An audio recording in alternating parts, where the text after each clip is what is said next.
Oi, tudo bem? Eu me chamo Lari, do @laloucura. E hoje a gente está aqui com o Contrafluxo, num cenário novinho para vocês, para trazer uma discussão sobre o filme O Filho da Noiva, né? Esse filme ele vai falar sobre Alzheimer, sobre maternidade também, sobre se reencontrar como pessoa, sobre se desconstruir. Enfim, vai ser um episódio muito especial com duas convidadas maravilhosas.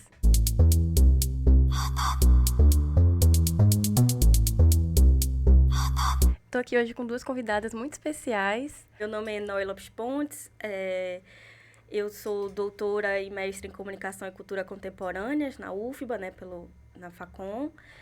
Tenho especialização em direção para TV e teledramaturgia, esse sempre demora para lembrar o nome que é longo, pela CAL. E sou formada em jornalismo e formada em teatro também, assim. Por isso que eu fiz uma brincadeira antes de começar do Lattes, né?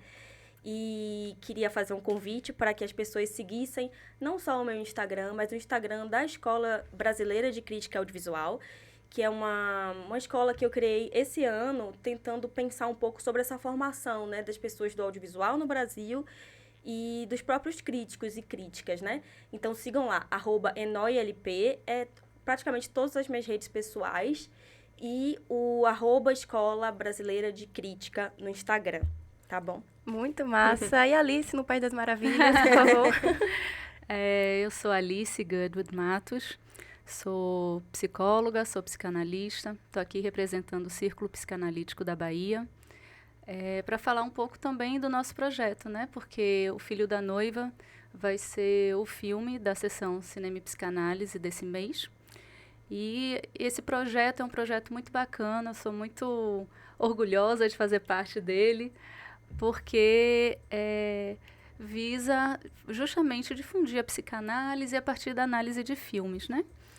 É um projeto organizado pelo Círculo Psicanalítico da Bahia, uma parceria com a Sala de Arte, Cinema da UFBA, e acontece toda a última quarta-feira do mês, às 19 horas. Sempre com uma sessão de um filme, em seguida o debate com psicanalistas, né? Analisando, e para a gente é muito caro quando o público participa. Então, esse mês vai ser O Filho da Noiva, mas toda última quarta-feira do mês a gente está lá. É um projeto muito massa, gente. Já vi alguns filmes lá e são sempre filmes diferentes, né? Inclusive, dessa vez é um filme argentino que foi indicado ao Oscar, se eu não me engano, né? De filme estrangeiro. Muito legal, muito massa. Queria que vocês falassem um pouquinho da história do filme, né? Um breve resumo, assim, sobre O Filho da Noiva. A gente vê o Ricardo Darín, que é um ator super famoso, todo mundo, se você tiver uma família, metade das mulheres e dos homens são apaixonados pelo Ricardo Darín. Todo mundo ama ele, não só por... A galera acha ele bonito, né? Enfim. Não, a galera. Né? Eu não sei o que é. Eu acho ele bom ator. Ele tá muito bem nesse filme, como em vários outros filmes também. E ele é um cara super estressado, que fuma, toma muito café, né? Fugas. Psicanálise. Eu fiz análise 5 anos, então... E eu fumava, e eu parei de fumar. Com a ajuda da análise. Então, quando eu vi, eu falei, olha as fugas. Não faço mais. Essa daí, né? E eles trazem muita referência do filme também, né? Eles brincam com piadas sobre análise, sobre Freud. Então, todo mundo que é bem resolvido no filme faz terapia. Isso. E aí, eu não sei como é que ele não cata essa dica. Tipo assim, eu falei sobre isso na terapia, e ele fica com a cara assim... neutra, como se a pessoa estivesse falando uma informação que não é importante. Mas esse cara, ele é um pouco egocêntrico, ele é bastante egocêntrico, na verdade, assim, no termo popular da coisa. Ele é muito voltado pro ego dele ali, pra ele mesmo, e para as necessidades dele, e por essa... Como é que minha terapeuta atualmente fala? Validação. Ele quer essa validação ali. E aí... ele passa por cima de tudo, até dele mesmo, até que ele tem um infarto ali. E tem essa progressão dramática, assim, no filme, né? Eu acho que tem uma transformação um pouco bruta de quando a ficha dele cai. Poderia ser um pouquinho mais trabalhado isso. Mas, no geral, é isso. Ele tem esse wake-up call, assim, né? Ele desperta para a realidade, digamos assim. Por que está à volta dele, para além das necessidades dele? Porque isso vai suprir muito mais as necessidades dele. Pelo menos, assim, de uma forma geral, que eu vejo. Sim. O filme, na real, ele foca nesse personagem, né, que é egocêntrico e tudo mais, que sofre uma mudança brusca com infarto e procura mudanças na vida. Mas uma coisa muito importante do filme, né, que é o tema hoje, assim, é que a mãe dele, ela é portadora de Alzheimer. E ele tinha uma relação muito ruim com ela no início do filme. E aí o Círculo Psicanalítico resolveu trazer esse filme justamente para discutir como essa doença afeta os familiares e a própria pessoa, né? Mas, para começar, assim, o que seria esse Alzheimer? Então, o Alzheimer é uma doença, né? Ela comete 60% dos idosos com demência no Brasil. Então, é uma doença, assim, a gente pode dizer, bastante comum. É uma doença neurodegenerativa, que isso quer dizer que vai reduzindo as funções cerebrais, né? Dificultando, causando lesões cerebrais, vamos dizer assim, em determinadas áreas, com a formação de placas senis, com o acúmulo de proteína. Por conta disso, tem a desintegração. Em psicanálise, a gente pode dizer como se o eu se desintegrasse, né, paulatinamente, né, porque está, como o nome diz, degenerando o cérebro. Né, mas uma das coisas que eu mais acho de singelo e bonito nesse filme, que tem uma personagem que tem Alzheimer, né, mas isso não foi tratado com, apesar de ser um drama, isso não foi tratado com peso, com tristeza. A gente nota a tristeza, mas é um filme singelo, eu acho ele singelo.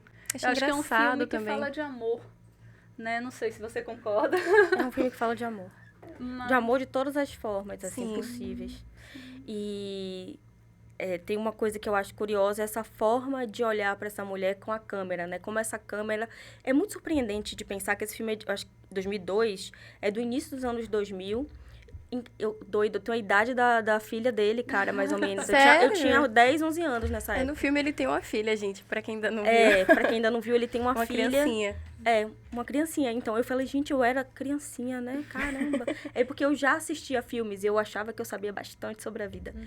Mas é isso, assim, é um tema que foi gradativamente sendo tratado na sociedade. Aqui no Brasil, com telenovelas, por exemplo, poucos filmes de Hollywood falavam sobre isso.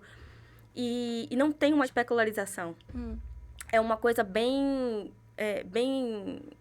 não tira a força, mas tem uma dignidade ali, tem uma suavidade ali. Isso vem muito, tanto da iluminação, assim, para além do roteiro, para além do discurso. Tem muito recurso de luz e muito recurso de como filma ela.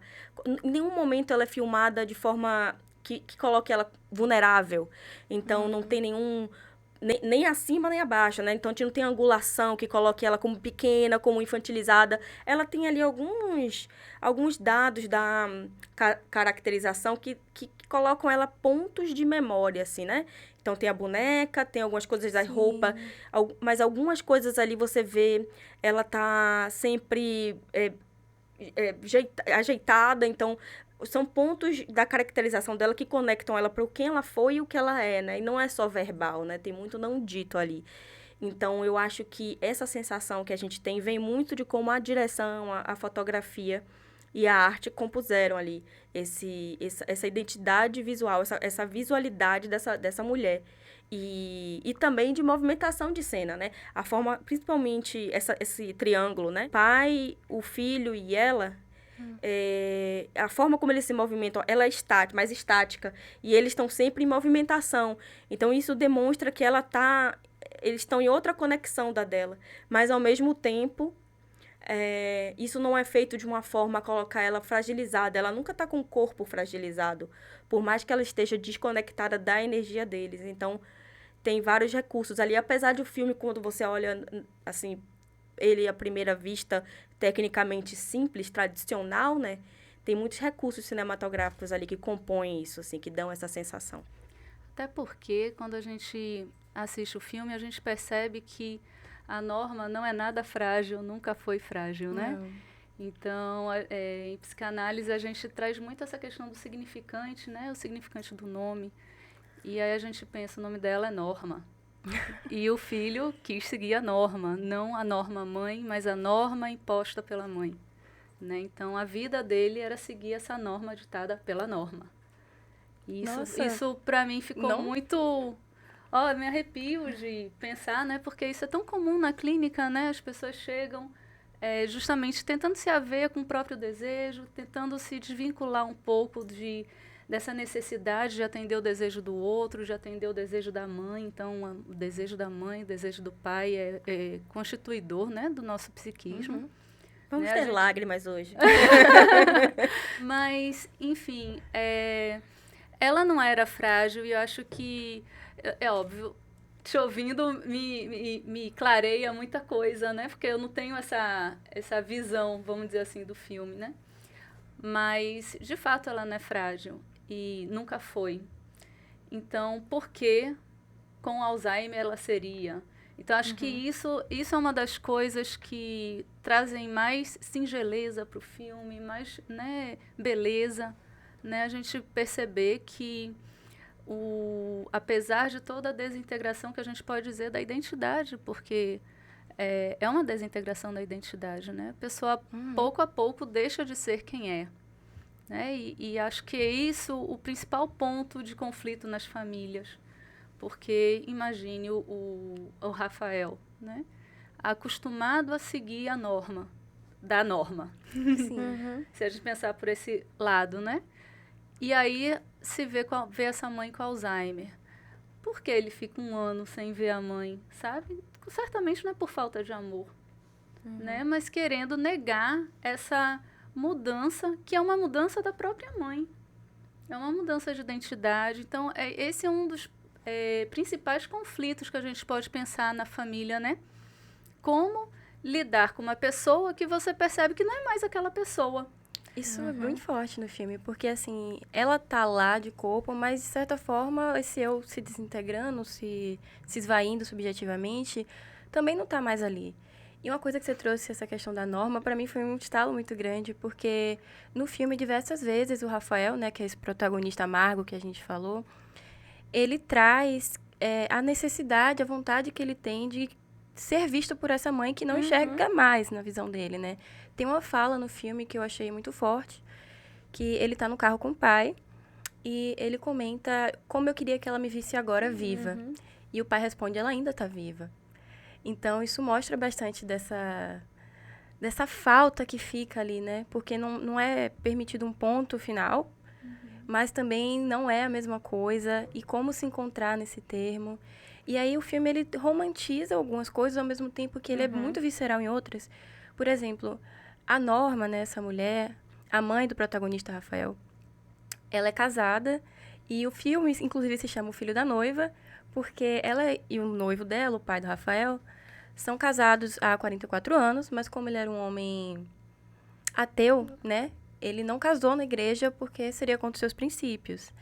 E aí, vendo essa situação da Norma, ele sente a vontade de realizar esse desejo dela e fazer uma cerimônia de casamento, né? Já bem velhinhos. Acho tipo, bem complexo isso, inclusive. É um Acho ponto a ser tocado. eu não sei explicar, desconfortável.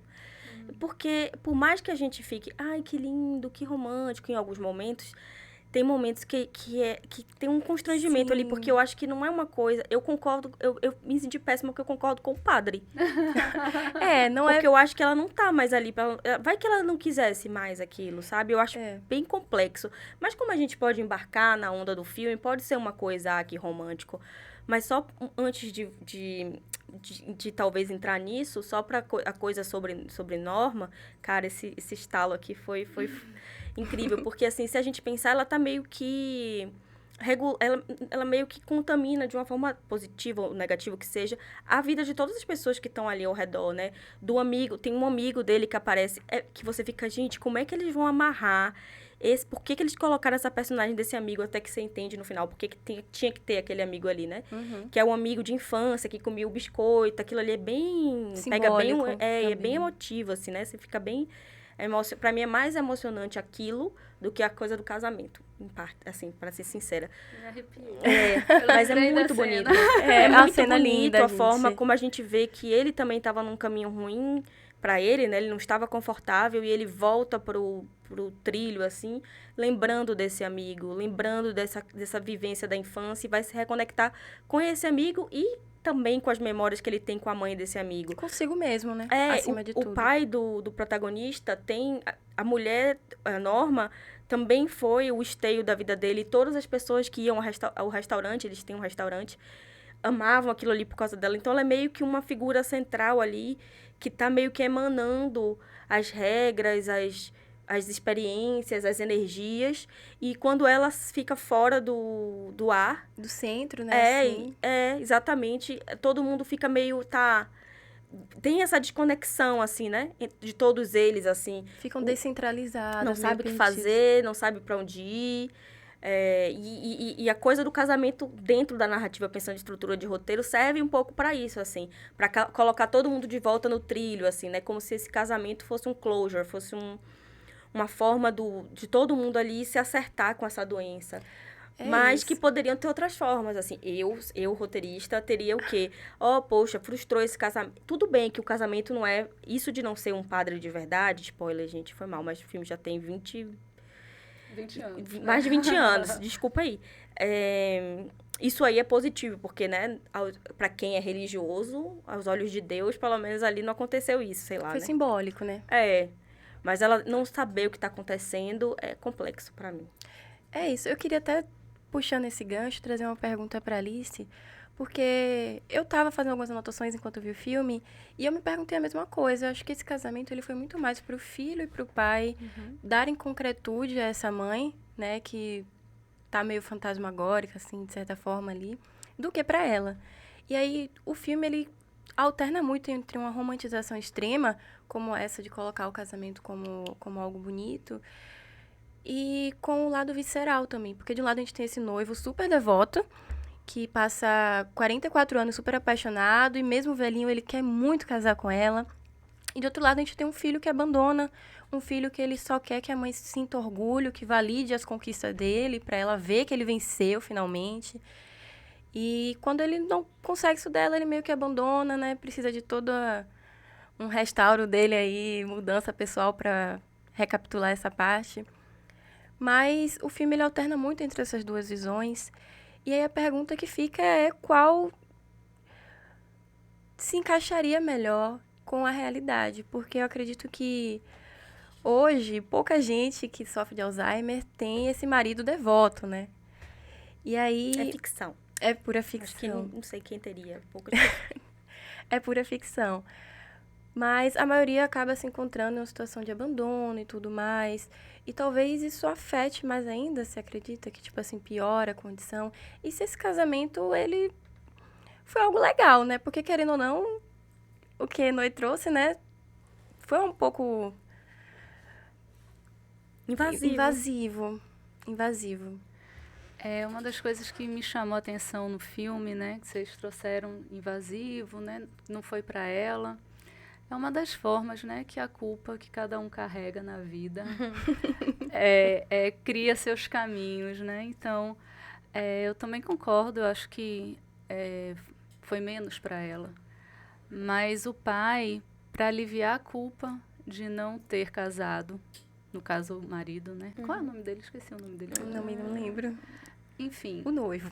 O noivo. Ele travestido, deslocado, como uma forma de realizar o único, como ele traz, né? O único sonho dela que ele não realizou, era uma forma de aplacar a própria culpa.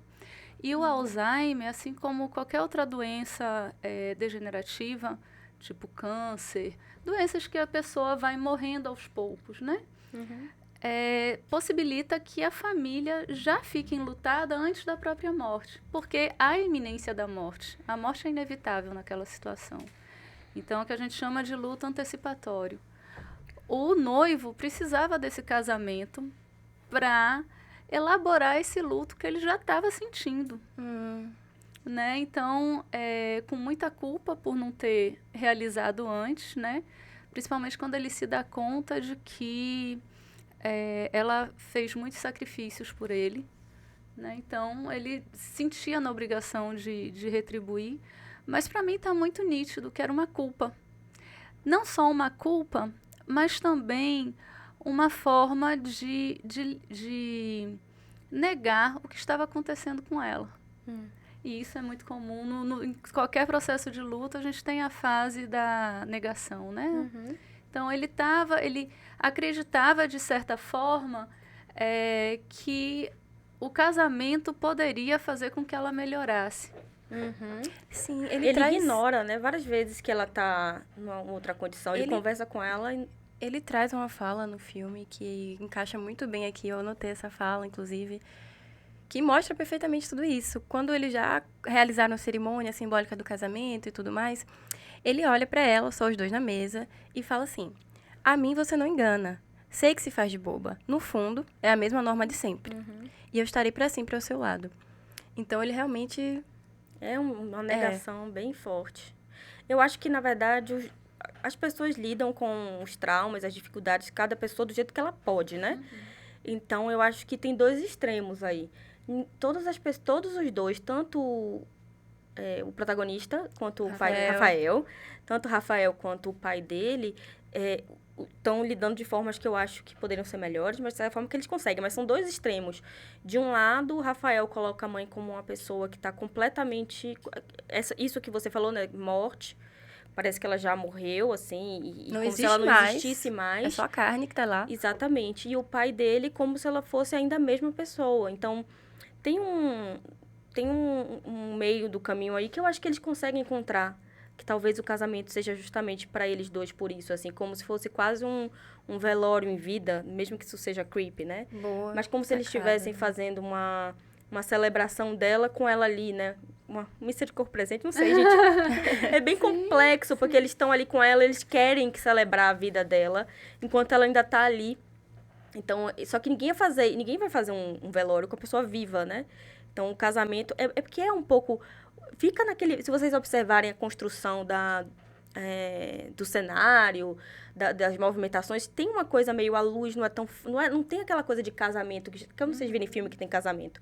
São flores muito claras, o ambiente bem iluminado. Não é assim, e também não é igual a iluminação e os enquadramentos de um velório.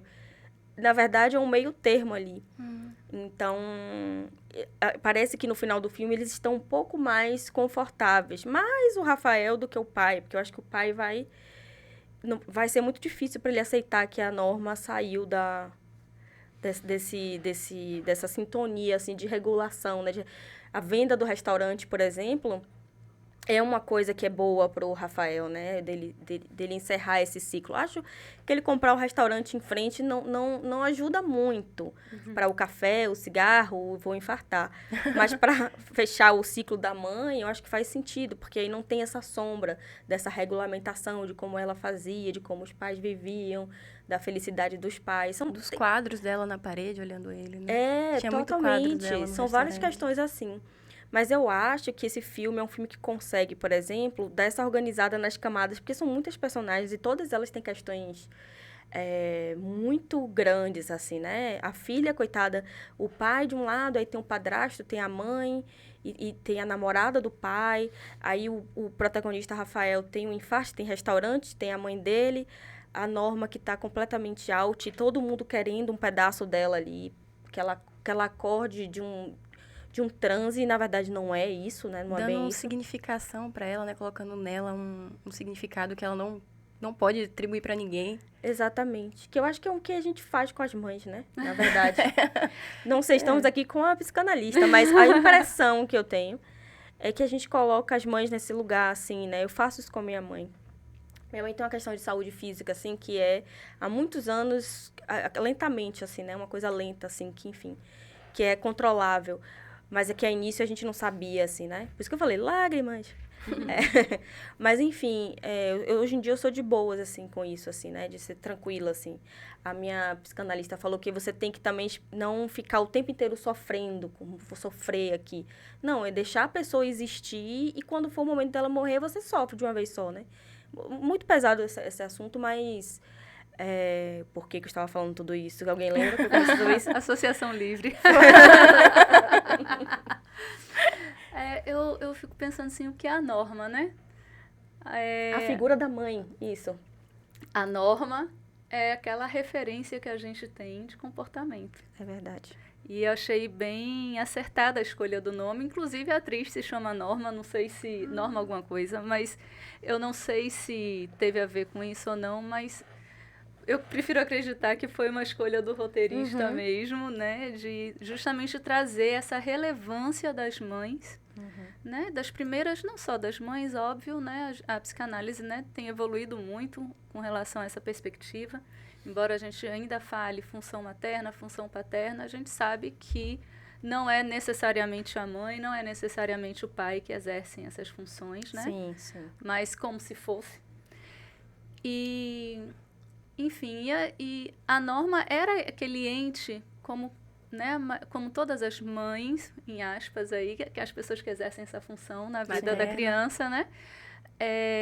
Como todas elas são referenciais na nossa construção subjetiva. Então, a gente se constrói a partir da nossa relação com a mãe, a partir da nossa relação com o pai. Nós nos tornamos sujeitos por meio dessa mediação, vamos dizer assim, dos pais, né? Com a cultura e com a criança, né? Mas, assim, no caso do Rafael e geral também, quando não tem uma castração, não sei se seria esse termo aqui, mas ele não finalizou esse referencial da mãe. Ele continuou tendo, sabe? Tipo assim, não houve um momento em que ele deixou de precisar desse referencial. E eu queria saber se o comum é esse, se a gente para, se o curso natural da gente, do nosso psiquismo, seria parar de ter a mãe com esse referencial, ou se a gente leva pra vida toda, né? Essa grande figura aí, imponente, e é isso. É assim, né? Cada um é um, né? Nós somos seres únicos. Mas a gente pode pensar... Porque quando você traz isso, aí a gente pergunta, e as crianças institucionalizadas, então, né? Então, isso é muito individual. Mas, desculpa, mas não vai ter, tipo, sei lá, uma freira, uma professora? Sim, pode ter. Uma primeira figura, né? Um grande... Isso, pode ter. Pode não ter também. Mas o fato é que a gente sempre vai carregar como foi como é a relação com esse cuidador no primeiro, né, momento de vida. Vai ter sempre essa relação. Sempre vai ter esse referencial que a gente pode, se foi bom, se foi ruim, a gente pode sempre reelaborar em análise, a gente pode sempre refletir a respeito, né? No filme, eu percebo o Rafael se sentindo muito oprimido pela mãe. Muito. Como se a norma fosse uma norma bem rígida, né? Bem rigorosa para ele. E ele, muitas vezes, quando se passa por um processo desse, que atrapalha justamente essa desvinculação da mãe, né? Essa alienação da mãe. Então, que é fundamental para que a gente se construa como sujeito autônomo, vamos dizer assim. Então, eu não diria que ele não se alienou, óbvio, né, que isso não é uma coisa binária, sim ou não, mas ele ainda, de certa forma, estava muito preso ao que ele entendia, porque ainda tem isso, né? A gente se relaciona com as imagens que a gente constrói dos outros. A gente se relaciona com a gente mesmo, né? Então... Nossa. A imagem que a gente constrói, a imagem é nossa. Você já né? fez análise? Tô fazendo. Então, é isso aí. É isso aí. Bem legal. Então, ele se relacionava não com a norma. Ele se relacionava com a imagem que ele construiu da mãe dele. Que às vezes a gente fala em famílias que tem mais de um filho, acho que ele era filho único, né? Mas quando é mais de um filho, às vezes eles discutem, como assim? Minha mãe era maravilhosa, que maravilhosa! Era horrível. Exatamente. Então, isso é a imagem que a gente constrói, né? Então, ele criou uma imagem da mãe com a qual ele se relacionava, uma mãe que exigia muito dele. E apesar dele ter rompido com o desejo da mãe, que ele percebia que era o desejo da mãe, que era, né, de ser advogado, e rompe, de certa forma, ao manter o restaurante construído pela mãe e pelo pai, ele se perpetuava ali, né? Ali. Sob o olhar dela. E Sob tem o uma olhar coisa dela. assim que Enorme na parede. Que é aquela coisa assim que quando eu fazia análise, minha analista falava e eu imediatamente me conectei com essa parte, que é a questão dele querer provar para a mãe que ele deu certo, mesmo não tendo feito o que ela disse. Porque, na verdade, talvez, muito certamente, a mãe dele não queria que ele provasse nada para ela. Mas existem pessoas, como o Rafael, que vai viver a vida dele focado em provar alguma coisa. E, geralmente, essas pessoas fazem isso com essas figuras E no que são caso dele não referência. era nem permitido, ele não tinha mais como provar pra ela, né? Foi Exatamente. tirado dele essa chance de conclusão. Sim, mas só uma coisa importante de se pensar o filme tem uma abertura. E essa abertura do filme, que é o Rafael criança com o melhor amigo dele, não tá ali à toa. Ela podia ter sido cortada. E por que ela é mantida? Pra gente, justamente, a gente também ter essa sensação de quem era essa mãe. Então, ela não é uma... A questão dela de ser rígida deveria ser, pelo menos como o filme constrói, de uma maneira muito amorosa. Porque tem essa memória afetiva do biscoito. Você vê que tem uma névoa. Se vocês reassistiram, quem for assistir, a infância dele é toda... Tem uma névoa ali, tem uma coisa de memória, de nostalgia, do que fica, né? Do cheiro do biscoito. O último frame que tem dele criança é ele olhando para ela com essa admiração, com esse amor, que vem dessas memórias. A memória do biscoito, a memória de acolher, mesmo ele sendo a pessoa que apronta.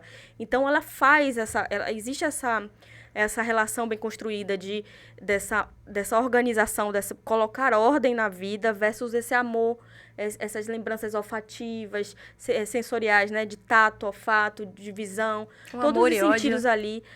Eu acho que nem chega num ódio, mas porque a relação com a mãe, falando porque eu fui criada, meu pai era aquele pai, assim, que, né?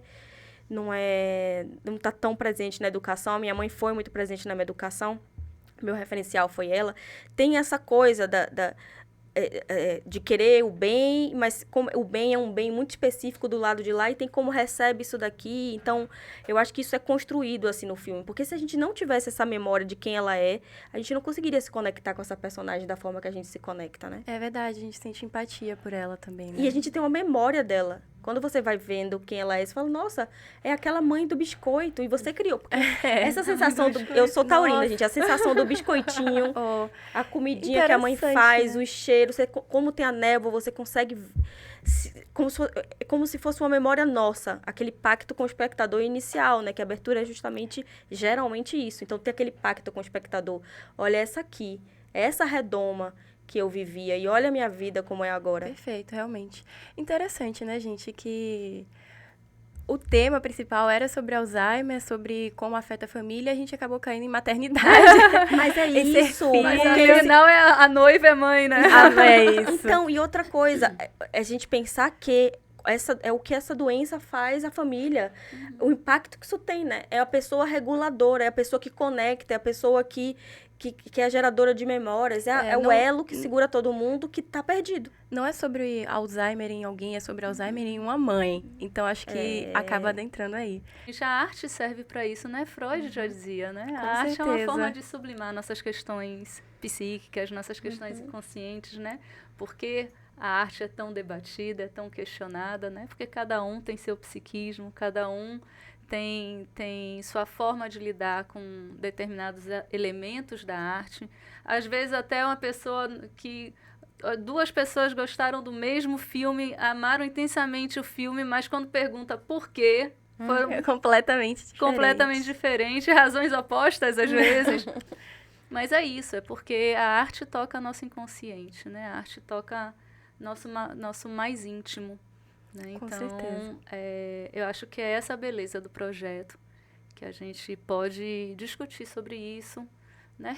Discutir não tanto, mas refletir, né? Seria a palavra mais adequada, sobre como a arte pode falar de nós mesmos, como a arte pode falar da vida, né? Pode falar da sociedade, enfim. Eu acho que essa é a grande beleza e virtude desse projeto de cinema e psicanálise. E agora eu queria pedir a vocês para deixarem uma mensagem final, né, especial para o público, se quiserem. Eu acho que é importante dizer que... Porque assim, né? Eu vou falar uma coisa que não é sobre o cinema. É porque depois que passa o Setembro Amarelo, as pessoas esquecem, né, de falar para as pessoas se cuidarem. Então, aproveitar esse momento que eu tô aqui. A arte é muito importante, já me ajudou muitas vezes, mas é sempre importante procurar ajuda de profissionais de saúde mental.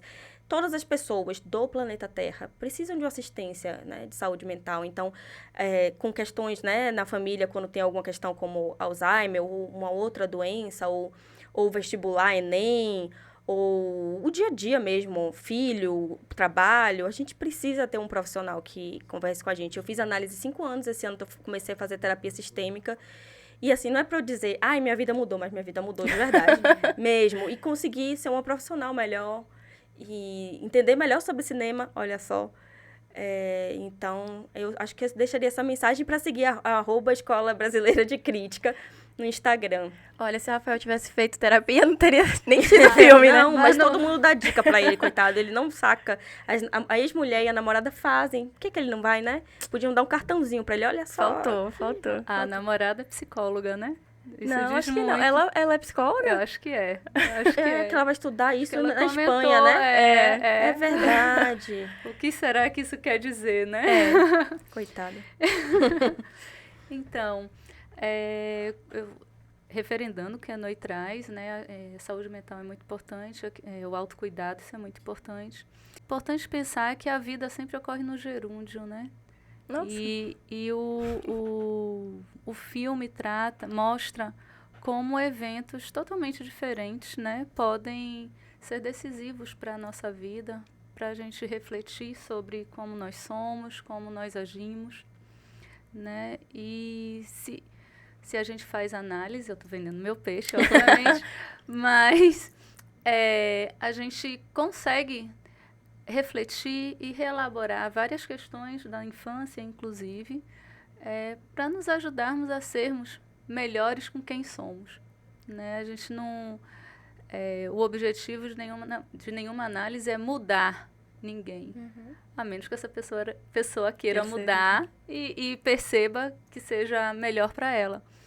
Mas a ideia é que a gente pode elaborar nossas questões, reelaborar nossa vida, nos conectar com o nosso desejo mais íntimo, né? Sem, por exemplo, sofrer um infarto, sem, por exemplo, perder... Eu não vou dar mais spoilers, mas, enfim, a gente não precisa esperar por eventos dramáticos e traumáticos para repensar nossa vida. A gente pode fazer isso antes, né? Até porque a vida anda tão difícil, né? Ninguém diz que a vida é fácil, né? Então, é isso. O autocuidado, análise é uma das formas de autocuidado.